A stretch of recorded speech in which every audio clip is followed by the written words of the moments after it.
guys, Ross here for another quick episode of this game. I'm kind of tired, too tired to stay up right now.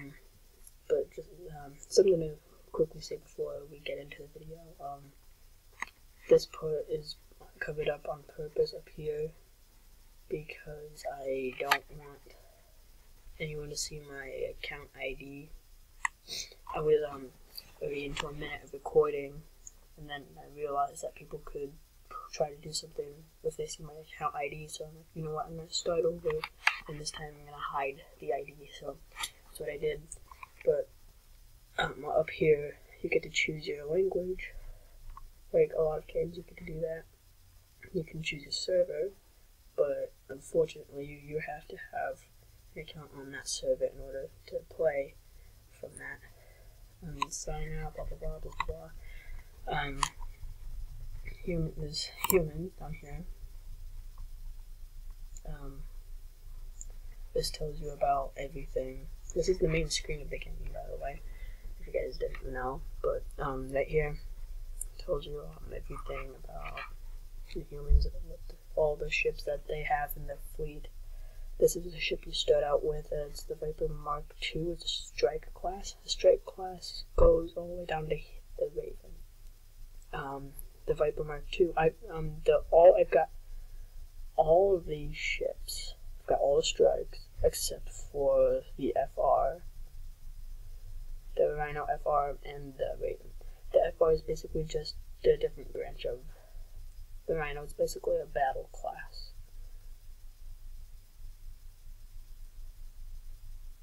It's very different.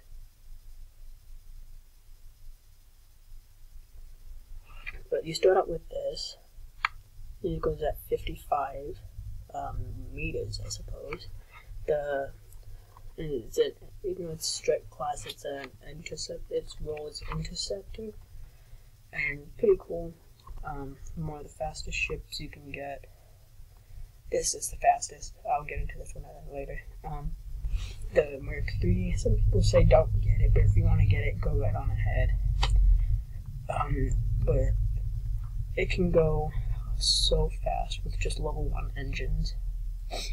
Then compared to the Mark VII, the Viper Mark VII, with level 7 engines, it can go faster with level 1. A lot faster. The Raptor, a lot of people don't really use this for anything, but it's an assault role. This is multi-role. Multi-role ships seem to be the best of all of them.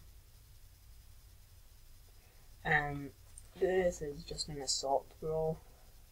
No, sorry, this is command. This is a command role, so it's got more computer slots than anything else. This is assault. The Rhino is pretty decent but slow. People say it's not worth it, but it kind of is. Once you get the right stuff, the right setup for it, it's pretty good. And it is actually very good if you want to go heavy ship hunting. This is the ship, one of the strike ships you can take. The Raven, you can tell it looks a lot like a Viper almost, just black and sleek, and you guys can probably guess this is a stealth ship. The things from the stealth ship is that the two things you see out coming from the front, like next to the front, it's not the one. It's really hard for me to move it because I have to keep the mouse right here unless I do this. There, these things right here. Those retract and activate stealth, because I think those are where the ones going. Get onto the escorts. This is the Glaive. It's a command role escort class. Scythe, it's interceptor of the escorts. This helps with this provides a lot of support, and it has 6 guns to start out with. This has only 4. This is the Halberd, probably my favorite escort ship, and my second one that I've ever had. And I still only have 2. This is actually a multi-role ship. It is a lot better than the ship next. It is the Maul, which is an assault class. This is the first escort. Do not get this from books. I highly recommend this too. A lot of people recommended that you don't fly this until you advance it. I didn't listen. I highly suggest that you wait until you advance it. And I'm not going to get into many details here, but next we're going on to the line class, which is now.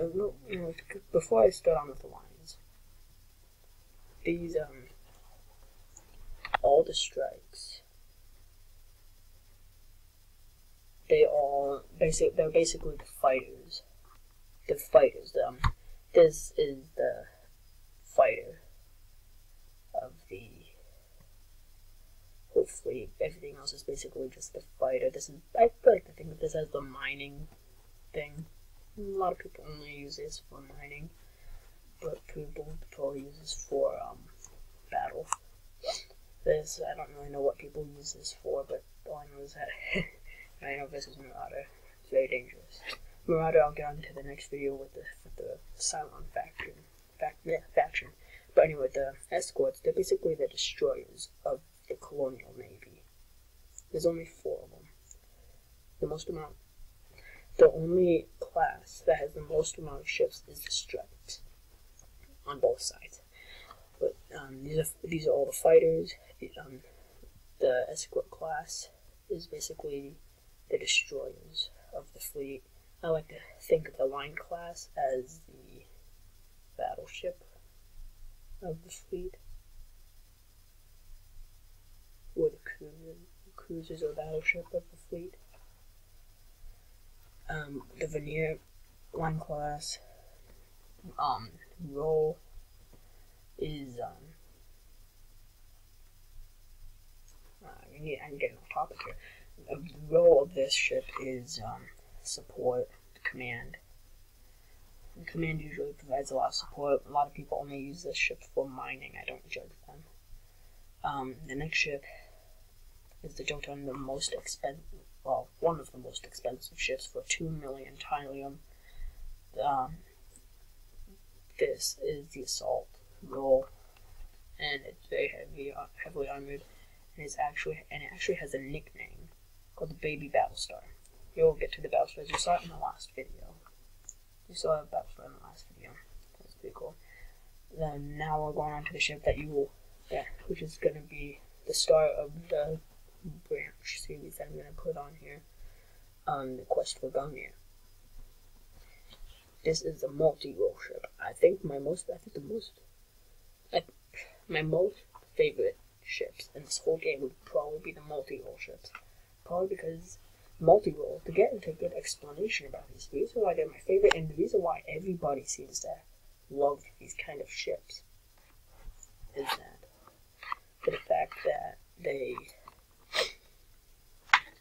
have the same amount of armor. They got how do I put this? I don't know. They've got good armor slots. They've got good computer. They're called multi-role ships for a reason. They can provide support. They can be like a tank. They can literally block through enemy lines with that.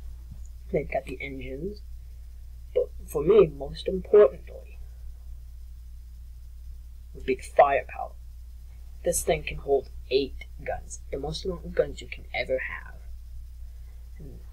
Well, permanently. The sad thing is that you can't sell anything for qubits, main currency, if you guys don't remember. And, well, it's just, yeah. It's weird. It's so cool. This is going to be the starship, and you guys are like, that doesn't really look too great. I didn't think so either, which is why I went from wanting to go for this to this. This is the Asia. This is still with the line class, and it is the interceptor of the lines. But it has the same amount of guns. But the thing is, with multi-role ships, And even with the assault ships and the interceptor, what am I talking about? With every single ship, you get an extra gun, except for maybe the Asia. I think with the Asia, you still have 8 guns, but you just get more computer slots or engine slots or something. I don't know. All I know is that whenever you turn the regular gun unit into advanced, you go from 8 guns to 9 guns. 1, 2, 3, 4, 5, 6, 7, 8. 4 guns on each side. 3 of them pointing out, 2 of them, 6 of them pointing out, 2 of them pointing forward. When you advance it, you get an extra gun at the very tip. You get 9. Pretty cool. Now for the capital ships. There's only 2 of them. And the reason why there's only 2 of them is that one of them you can have permanently. This is the Premier, this is the carrier of the fleet. These are the most expensive. They don't cost 2 million tonnes, they cost a lot of cubits, and they also cost a lot of merits. Merits are easier to get now, since all you have to do is destroy, or help destroy 1 PvP, and there you go, you get some merits. Merits I'll probably tell about later if I haven't already spoken about them. But these have a range of 4,000 meters, which is pretty cool. And the reason why it's a capital class, because well, one, when they die, they literally blow up. They don't just go. In the last video, you saw 2 capital ships blow up. I believe there was a searcher, which is a Cylon carrier, the Cylon counterpart for the Premier. In the base raid, you saw that blow up. Like I said, I'll get to the Cylon faction in another video. But now, I need to enunciate another video. Gosh dang it, I really need to learn to enunciate. I don't know if I said that correctly either. Now for the final ship. And this one you can only have for a small period of time. The Pegasus. It's not as expensive as the Premier, but all you need is merits. Since it's been easier to get merits, all you seem to see every day is some sort of fleet battle going on. No matter what, everywhere, almost everywhere you go. You see at least 1 or 2 fleets every time. If you travel from system to system for like 2 hours, I guarantee you'll see something. This is insane. This is insane. This is a Battlestar class. It's not just a normal battle. Not just a capital class. It's a Battlestar.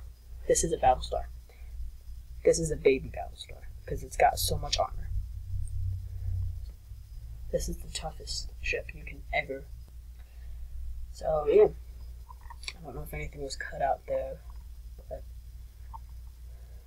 the review a little bit. Capital ship, Battlestar. Fought alongside it, was in the center of this thing and it blew up, blah blah blah blah blah blah. I don't know if I skipped anything.